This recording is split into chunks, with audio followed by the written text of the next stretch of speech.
السلام علیکم ستړي مسئ نن پنجشنبه د 1403 هجري شمسي کال د جد د میاشتې 3 نیټه چې د 2023 کال د اکتوبر میاشت د 23 نیټې سره سمون خوري د سکون رادیو خپل رسنۍ څخه د نیوزیلند او مهم خبرونه ته هرکلی زه کرم خان سمسور یم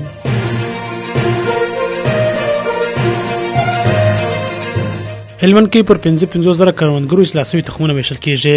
په هلمند کې 55,000 کروندګرو ته د غنمو اصلاح شوو تخمونو د ویش لړۍ پیل شوه. د دغه ولایت د کرنې بو رګول او مالدارۍ رئیس وایي د یوې همکاري مؤسسې په مالي ملاتړ هر کروندګر ته 50 کیلو د غنمو اصلاح شوی تخم او 100 کیلو تور او سپینه سره ورکول کېږي. د دغه ولایت کروندګر او بڼوال له مسؤلینو د تازه میوو بڼونو او معیاري سړکونو د جوړېدو په برخه کې د همکارۍ غوښتنه کوي.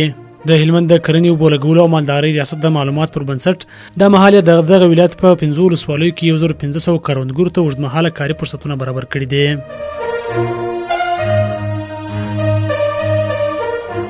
بلخ کې د یوې ترافیکي پیښې له امله 3 تنه مړه شوي دي. د بلخ امنیه قومندانۍ وایي چې د دغه ولایت په مرکز مزار شریف ښار کې د یوې ترافیکي پیښې له امله 3 تنه مړه شوي دي. د دغه ولایت امنیه قومندانۍ ویلي چې تېره شپه 12 بجې د بلخ ولایت د حیرتان دوراهي پر سړک د یو پلډر او ټانکر موټر ترمنځ ټکر شوی دی چې په پیښه کې د پلډر موټر 3 سپرلیو خپل ژوند له لاسه ورکړی دی. د یادې پیښې لامل د موټر چلوونکي بې احتیاطي ښودل شوې ده.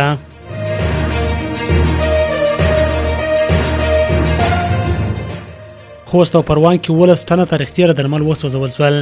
د خوست او پروان ولایت د عامه روغتیا ریاستونو مسؤلینو په دغه ولایتونو کې د 12 تنه تاریختیار خوراکي توکو او درملو د سوځولو خبر ورکړی دی. د خوست د عامه روغتیا رئیس ویلي د دغه ولایت له هټیو او درملتونونو څخه 15 تنه تاریختیار خوراکي توکي او درمل راټول او د یو شمېر مسؤلینو په شتون کې وسوځول.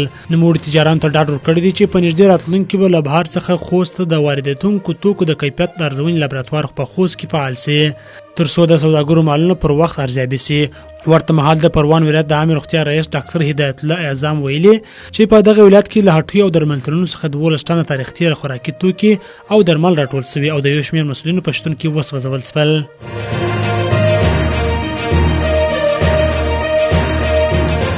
افغان والیبال ملي لوبډلې د مرکزي اسیا په سیالیو کې 4 غوره لوبډلو ته لاره وموندله. د افغانستان د والیبال ملي لوبډلې د مرکزي اسیا اتلولیو سیالیو د 4 غوره لوبډلو پړاو ته لاره وموندله.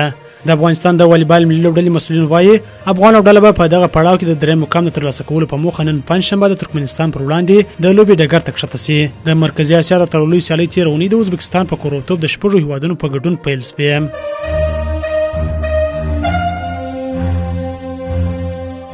د بریکس بانکنوټ یو بیلګه د لومړي ځل لپاره د روسیې په کازان ښار کې دغه سازمان په سرمشرزه کې نندارې ته وړاندې شوه.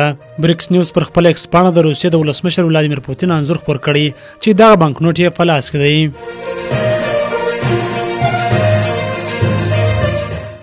دا و د سکون رادیو د خپل رسنۍ څخه د نیوزیلند مهم خبرونه. تر بیا د الله په امان.